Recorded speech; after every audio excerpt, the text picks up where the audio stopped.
So in law and social justice, I have told you to read about this Bhopal gas tragedy. ठीक है, इसके बारे में ही हमने आज डिस्कस करना है.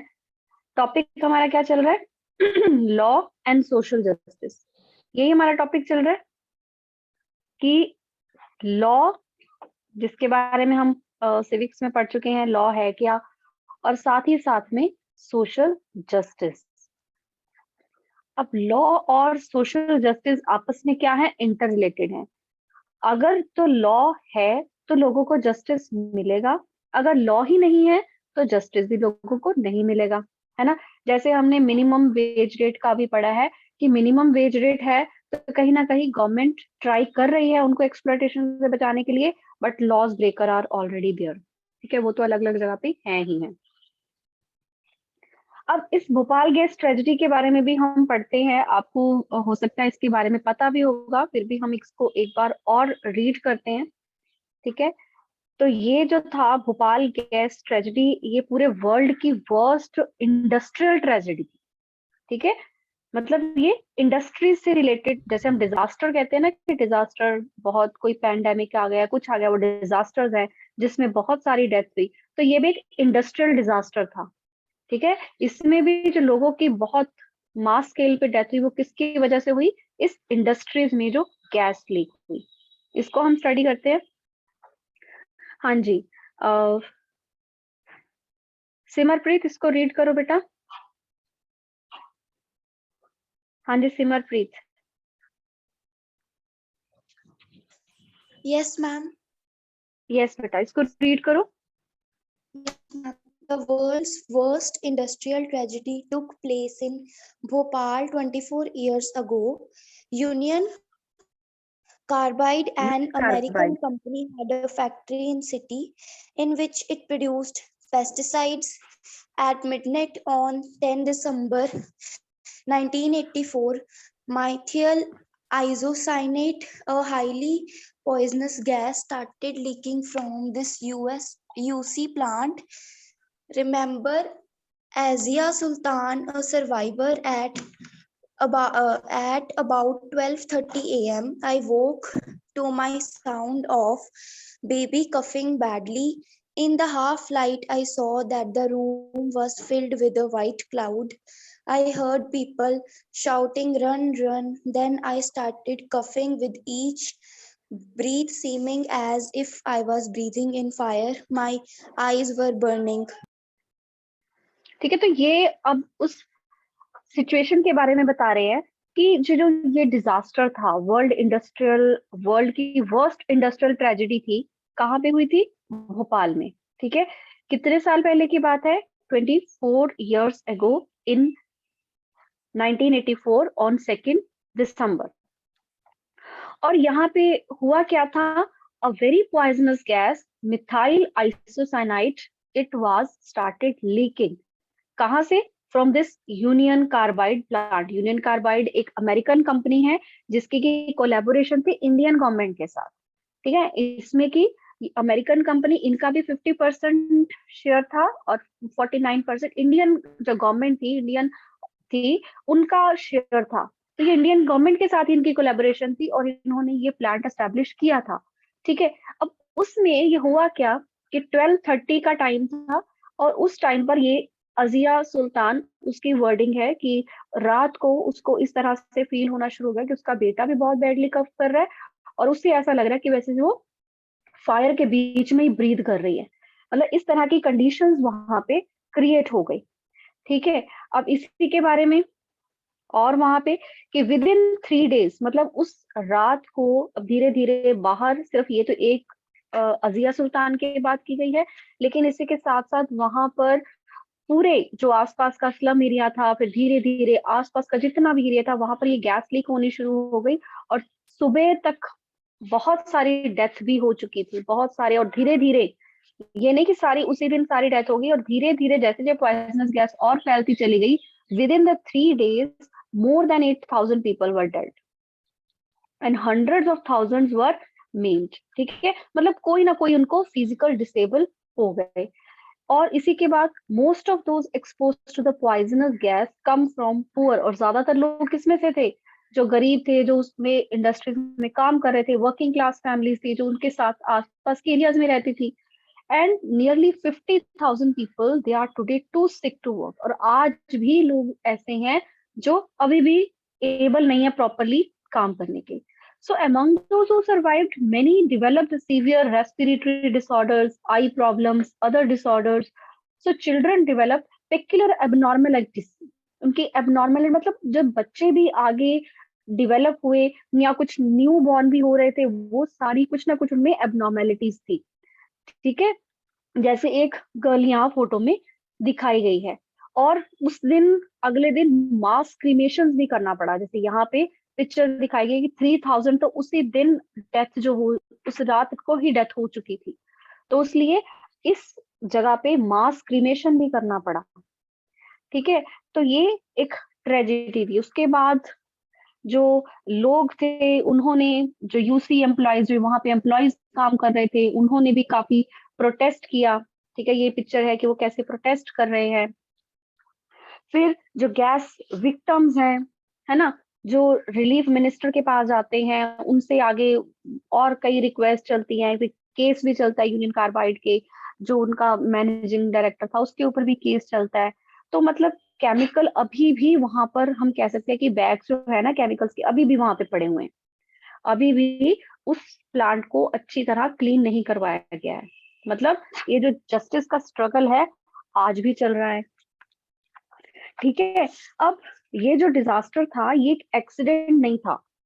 ये जो भी एक डिजास्टर था, it was not merely an accident. ये सिर्फ एक एक्सीडेंट नहीं था। ये हम सारे आगे डिस्कस करेंगे पॉइंट्स कि इसके रीजन क्या था। क्यों? क्योंकि ये जो यूनियन कार्बाइड कंपनी थी, इसने यहाँ पे जितने सेफ्टी मेजर्स जरूरी होते हैं एक इंडस्ट्री में, उन सबको इट हैज इग्नोर्ड। और इसीलिए ये गैस लीक की जो प्रॉब्लम थी, इस गैस लीक एक किलर बन गई, है ना, जिसने कि बहुत सब लोगों की डेथ का भी कारण बनी और इंजरीज का भी कारण बनी।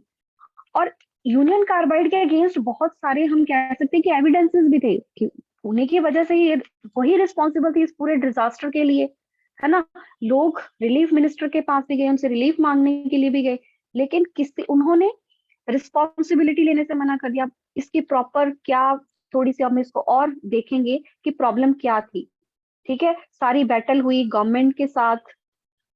ठीक है, उन्होंने विक्टिम्स जो थे उनके उनके अगेंस्ट सिविल का केस भी हुआ यूनियन कार्बाइड के अगेंस्ट। उनसे $3 बिलियन का कंपनसेशन भी डिमांड किया गया, लेकिन लास्ट में सिर्फ $470 मिलियन का ही मिला। मतलब बिलियन की डिमांड की थी, 3 बिलियन की, लेकिन मिला सिर्फ 470 मिलियन। ठीक है, और इसका ये केस भी सेटलमेंट हो गया। उसके बाद यूनियन कार्बाइड का ये प्लांट बंद हो गया, और अभी भी वहां पर हम कह सकते हैं कि ये जो केमिकल वेस्ट है अभी भी वहीं पे है। ठीक है, तो वहीं पे, और वहां के जो एरिया है, वाटर है, ग्राउंड वाटर है, सबको कंटेमिनेटेड अभी भी वहां पर लोग इस प्रॉब्लम से अभी भी फेस इसको कर रहे हैं, और जस्टिस के लिए फेस कर रहे हैं। ड्रिंकिंग वाटर की, प्योर सेफ ड्रिंकिंग वाटर के लिए वो स्ट्रगल कर रहे हैं, हेल्थ केयर फैसिलिटीज के लिए स्ट्रगल कर रहे हैं, या यूनियन कार्बाइड के जो पीपल थे, जहां उसके वर्कर्स थे, उनके जो लोग पॉइजन हो गए थे, वो सभी अभी भी जस्टिस के लिए डिमांड कर रहे हैं। ठीक है, और जिसके उन यूसी का चेयरमैन था, जिसके अगेंस्ट की क्रिमिनल चार्जेस वगैरह लगे थे, उसको भी थोड़ा सा थोड़ी देर के लिए जेल में किया भी गया, लेकिन बेल पे फिर वो रिलीव हो गया, और फिर वो अपना अमेरिका में सेटल होके, उसके कोई मतलब उसको फर्क नहीं पड़ा। तो ये एक गैस, भोपाल गैस ट्रेजिडी थी। मतलब इतनी ज्यादा ट्रेजेडी थी कि इससे जो लोगों को उस टाइम पर तो लॉस हुआ ही हुआ, लेकिन आफ्टर द 24 years, मतलब इसके इतने साल के बाद भी अभी भी, मतलब मोर देन 24 years, अभी भी इसका जो हम कह सकते हैं इफेक्ट है, बैड इफेक्ट है, इन्फ्लुएंस है, वो उसके आने वाली नेक्स्ट जनरेशन के ऊपर भी हम देख रहे हैं।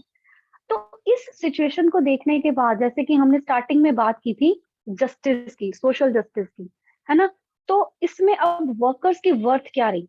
यहाँ पे जो वर्कर्स थे, मेन लॉस किसको हुआ? जो यूनियन कार्बाइड का चेयरमैन था, वो तो ठीक है, उसने अपने थोड़ा सा कंपनसेशन दिया, कंपनसेशन भी प्रॉपर नहीं दिया, जबकि डिमांड $3 बिलियन की गई थी, दिया सिर्फ 470। तो इसमें एक वर्कर की वर्थ कहा गई, वर्कर्स वर्थ, वर्थ मीन्स किसी की वैल्यू, जो वर्कर्स वहां पे काम कर रहे थे उनकी क्या वैल्यू थी।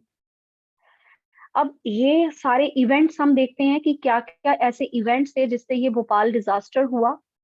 ठीक है, या यूनियन कार्बाइड ने अपना प्लांट इंडिया में क्यों लगाया, इनके हम रीजंस देखते हैं।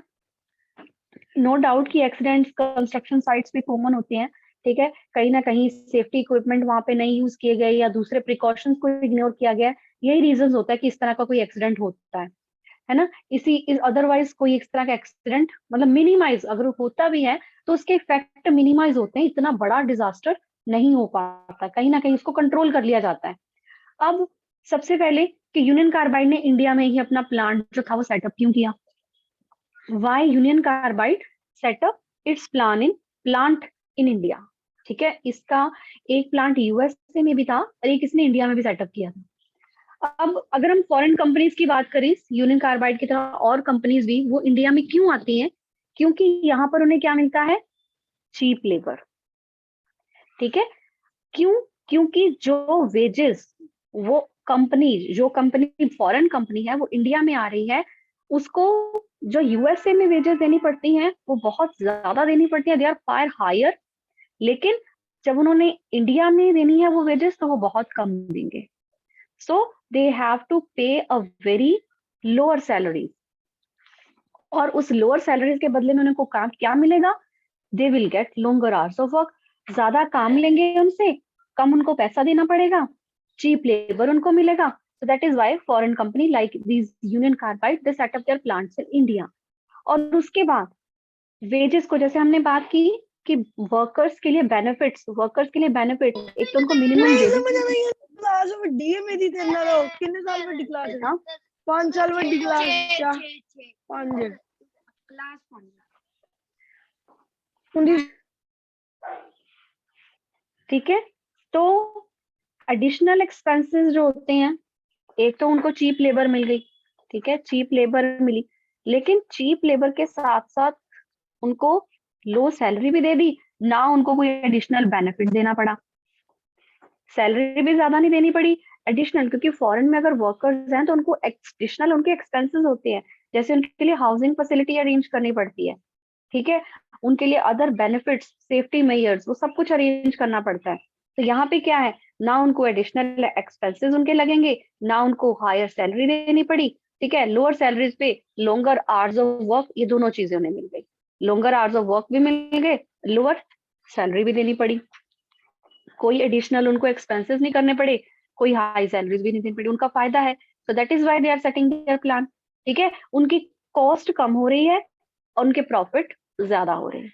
ठीक है, तो ये रीजन है कि इस तरह की कंपनीज जो है वो इंडिया में ही आके इन्वेस्ट करना उनको ज्यादा बेटर लगता है। अब उन्होंने, ये तो हो गई, उन्होंने उनको सैलरी भी कम कर दी और उनको बेनिफिट्स भी कम दिए, और दूसरी उन्होंने कॉस्ट कटिंग कैसे की, उन्होंने क्या किया, उन्होंने अपनी कॉस्ट कम की, ज्यादा प्रॉफिट, एक तो उन्होंने सैलरी कम दी, ठीक है, लो सैलरी दे दी, कोई बेनिफिट नहीं दिया, ठीक है, जो एडिशनल बेनिफिट्स हैं वो बेनिफिट्स नहीं दिए। दूसरा कॉस्ट कटिंग, वो कैसे की, कॉस्ट कटिंग कैसे की, बहुत डेंजरस तरीके अपना के, वो कौन कौन से थे, लोअर वर्किंग कंडीशंस। ठीक है, लोअर वर्किंग कंडीशंस में क्या हो गया, लोअर सेफ्टी मेजर्स, क्योंकि उन्होंने अपनी कीमत, अपनी जो उनकी इन्वेस्टमेंट हो रही है, जो कॉस्ट उनकी लग रही है वो कम करनी है। ठीक है, और ये सब करने का उसको मौका कैसे मिला वो भी हम देखेंगे कि क्यों ये सेफ्टी मेजर्स उन्होंने नहीं लिए, गवर्नमेंट ने उनको अलाउ कैसे कर दिया, है ना। लो वर्किंग कंडीशंस, लो सेफ्टी मेजर्स, ये सब कुछ अपनी कॉस्ट कट कर रहे हैं। जैसे कि अगर ये सेम उनका जो प्लांट है, UC plant, every safety device, क्योंकि अगर हम देखते हैं ना यहाँ भोपाल गैस ट्रेजेडी में कि जो वहां पे वर्कर्स थे, अगर उन्होंने इसको मिनिमाइज करने की भी कोशिश की ना, कि जब डिजास्टर हो रहा था तो उन्होंने जितने सेफ्टी मेजर्स थे उनको यूज करने की कोशिश की, तो जितने सेफ्टी डिवाइस थे वो अच्छी तरह काम ही नहीं कर रहे थे, they all was malfunctioning. ठीक है, या अगर उन्होंने वाटर वगैरह सप्लाई करने की कोशिश की, गैस लीक हो रही है तो गैस के ऊपर पानी डालने की कोशिश की कि उसके ऊपर वो पानी ज्यादा ना गैस लीक हो, तो वो सप्लाई है, वो पाइप ही छोटी है, वो पानी पहुंच ही नहीं रहा है वहां तक। तो मतलब हर सेफ्टी डिवाइस जो था इस ट्रेजेडी में वो मल फंक्शनिंग, इट वाज मल functioning, not not proper functioning. ठीक है।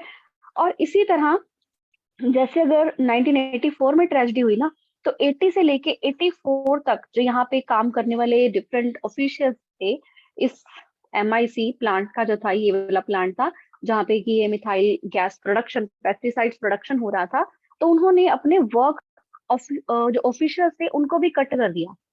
जहाँ पे 12 वर्कर्स चाहिए थे वहां पे 6 वर्कर्स लगा दिए ताकि वो ओवर टाइम लगा के अपना काम कर लें। ठीक है, मतलब 12 वर्कर्स की जरूरत है तो उसको हटा के 6 वर्कर्स के साथ काम करवा रहे हैं, और 6 वर्कर्स ओवर टाइम लगा रहे हैं, तो उनका काम तो चल रहा है।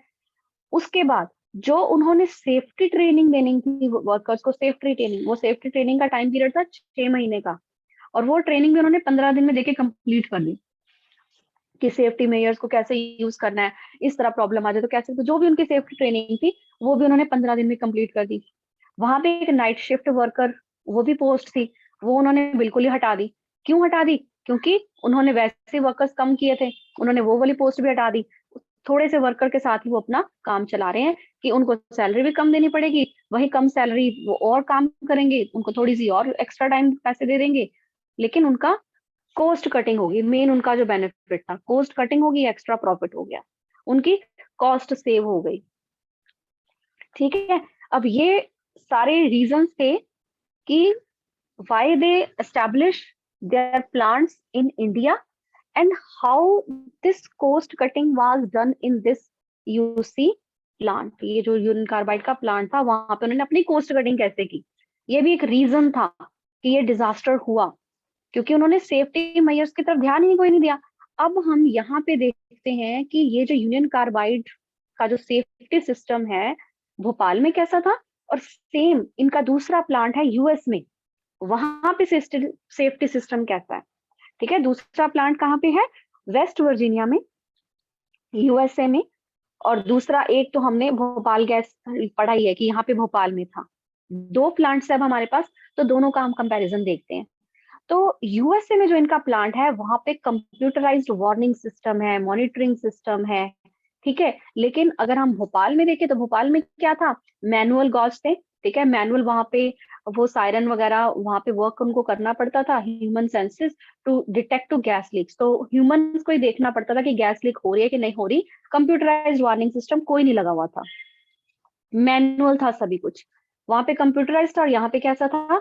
मैनुअल, कि अगर कोई गैस लीक होती है तो मैनुअल ही उनको चेक करना पड़ेगा, कोई वार्निंग सिस्टम नहीं था, कोई मॉनिटरिंग सिस्टम नहीं लगा हुआ था।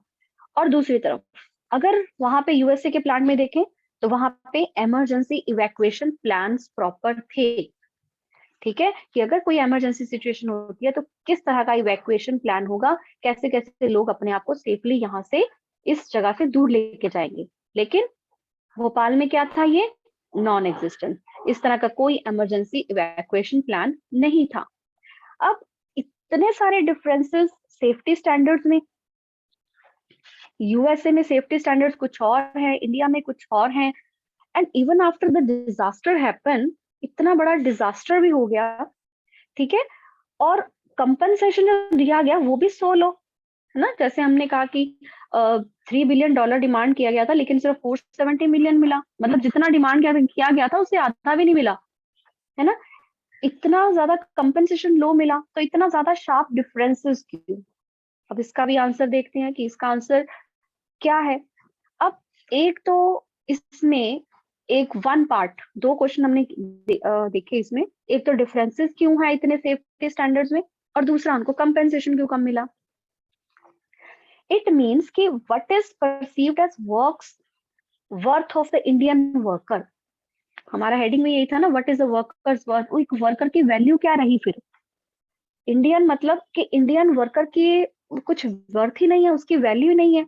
एक वर्कर बड़ी आसानी से दूसरे को रिप्लेस कर लेगा, क्यों? क्योंकि यहाँ पे बहुत ज्यादा अनएम्प्लॉयमेंट है, इतनी ज्यादा अनएम्प्लॉयमेंट है कि वर्कर्स जो हैं वो बहुत जल्दी रेडी हो जाते हैं अनसेफ कंडीशन में काम करने के लिए, क्योंकि उनको काम चाहिए। यही हमने पीछे मिनिमम वेजेस एक्ट में भी करा था कि गवर्नमेंट ने मिनिमम वेजेस एक्ट बनाया हुआ है, बट स्टिल जो इंडस्ट्रियलिस्ट है वो क्या है, वो पावरफुल है और वर्कर्स उनके साथ ज्यादा बार्गेन नहीं करते और they will even get ready to work at a very low wages.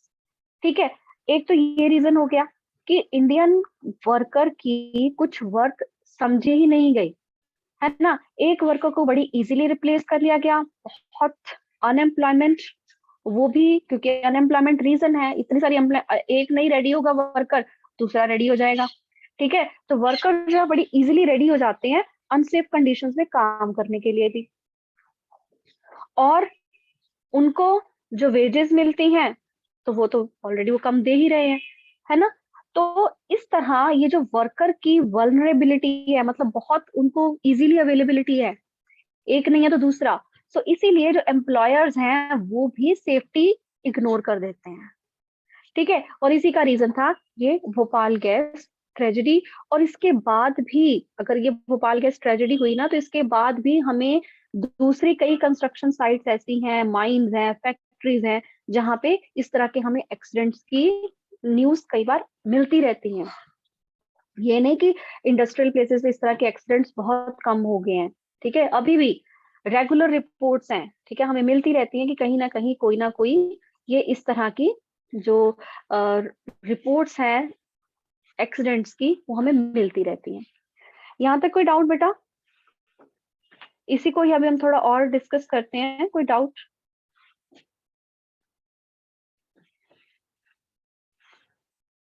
You can write in chat box or you can raise your hand.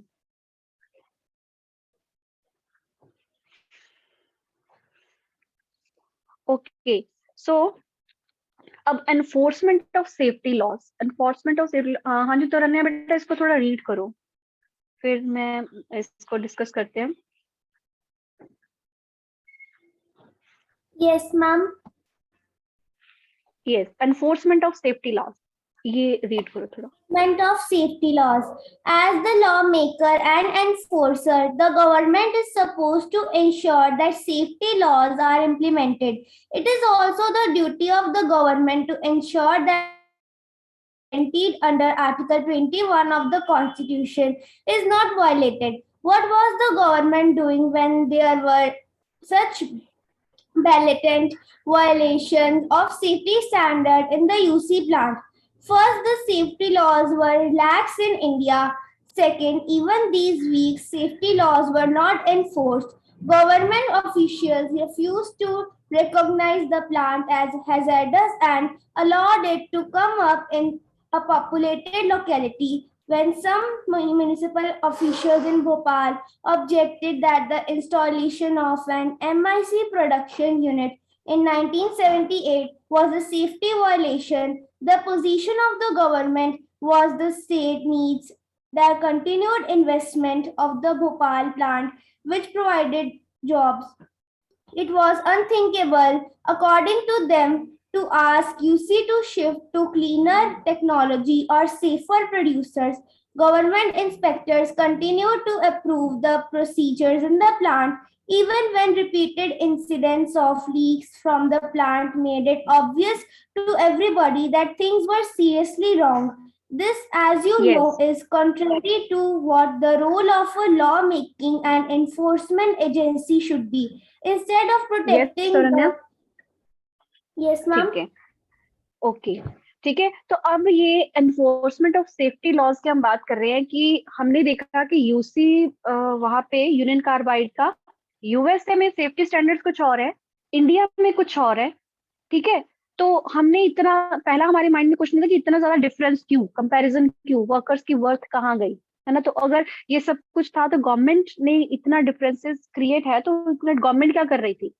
अगर गवर्नमेंट कौन है, लॉ एंड लॉ मेकर, या इन सारे सेफ्टी लॉज को enforce किसने करना है? Government ने करना है ना।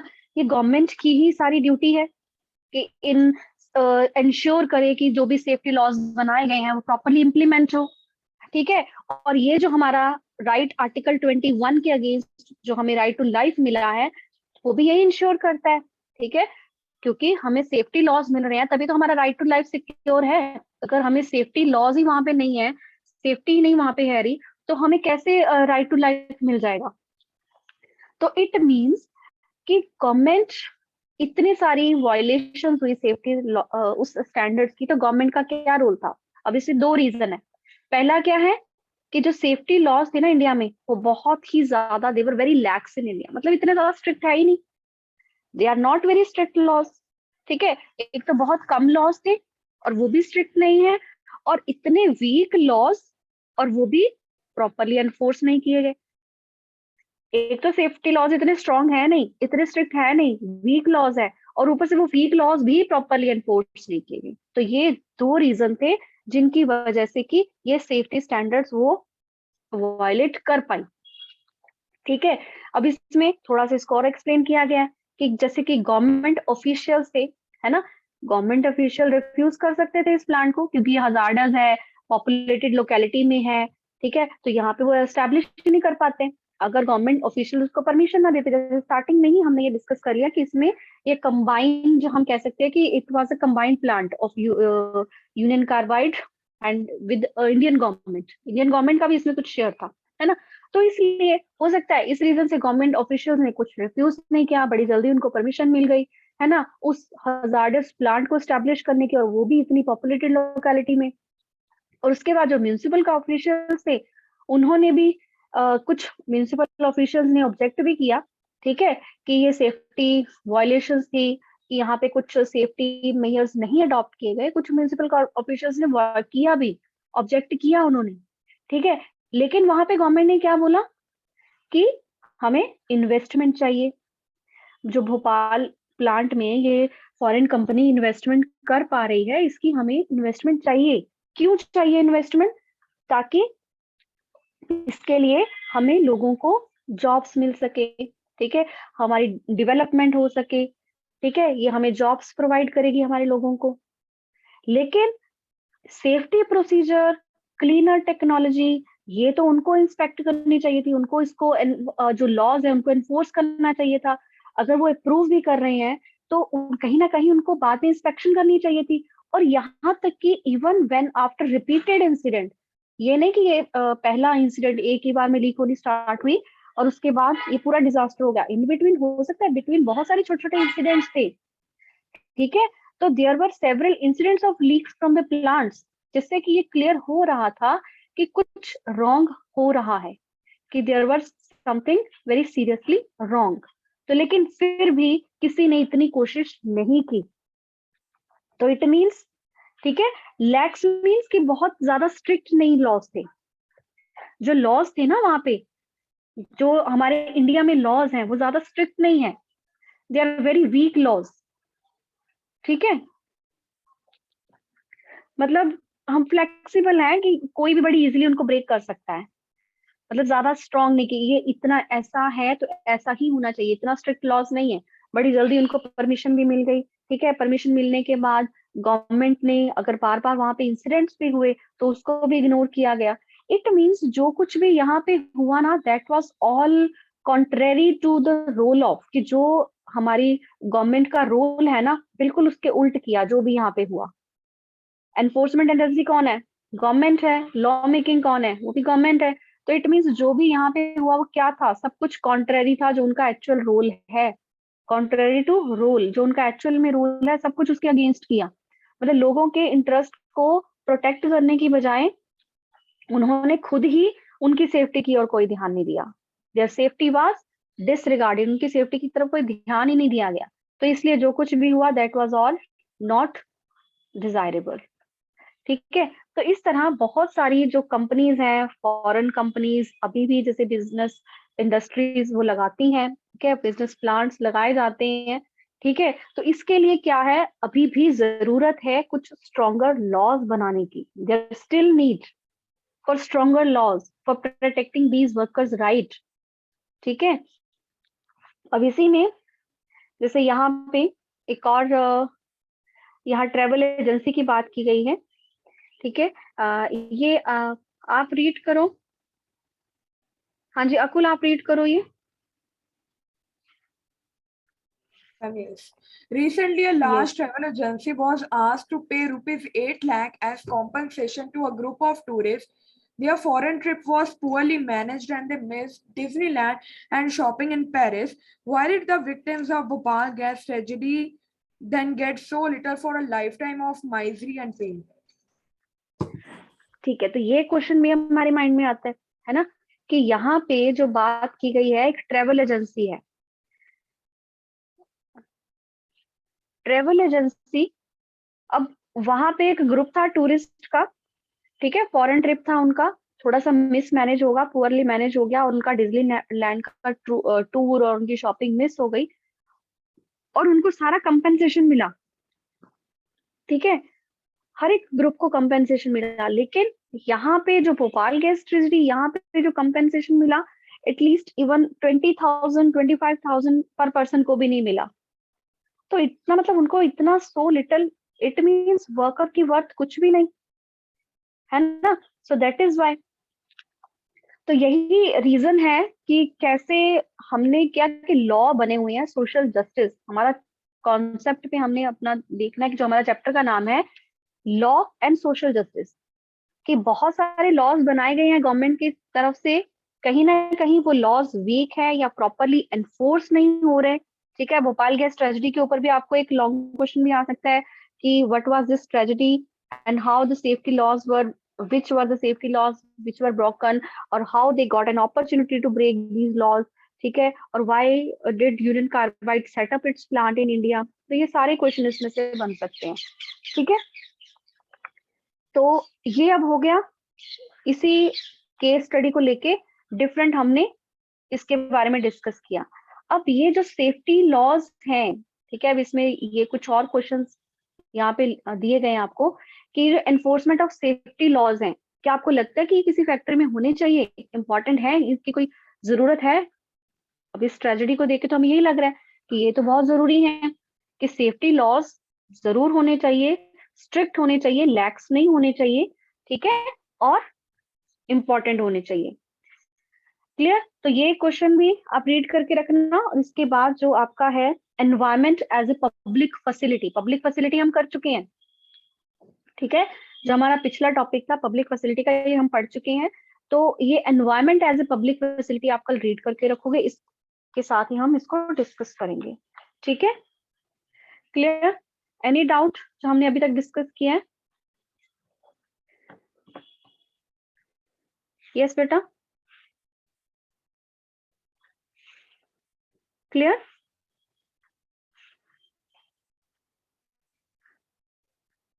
ओके देन, तो अब इसको रीड करके रखना, ठीक है।